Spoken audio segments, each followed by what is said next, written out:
স্বাদের মিশ্রণে আপনাদের সকলকে স্বাগত জানাই। আজকে একটি নতুন রেসিপি নিয়ে চলে এসেছি, ছোলার ডাল দিয়ে টোকাল ডালনা।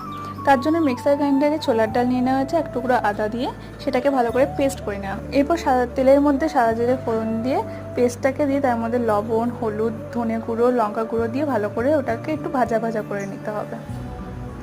ভালো করে ভাজা হয়ে গেলে একটা থালার মধ্যে সেটাকে ঢেলে নিয়ে ঠান্ডা করে একটা শেপে, ধোকার শেপে দিয়ে দিতে হবে। তারপরে আবার তেলের মধ্যে, এগুলো রিফাইন তেল ব্যবহার করা হচ্ছে, ধোকাগুলোকে ভেজে নিতে হবে। ভেজে তুলে নেওয়ার পর সর্ষের তেল দিয়ে তার মধ্যে হিং, সাদা জিরে আর তেজপাতা ফোড়ন দিয়ে আলুগুলোকে ভেজে নিতে হবে। ভাজা হয়ে গেলে তার মধ্যে লবণ, হলুদ, ধনে গুঁড়ো, আদা জিরে বাটা আর লঙ্কা বাটা দিয়ে ভালো করে কষাতে হবে। তারপর একটুখানি চিনি দিয়ে দেবো কষানো হয়ে গেলে।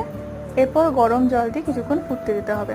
ফোটা হয়ে গেলে ধোকাগুলোকে ওর মধ্যে দিয়ে দেবো। লাস্টে গরম মশলা বাটা ছড়িয়ে নামিয়ে নিলেই রেডি।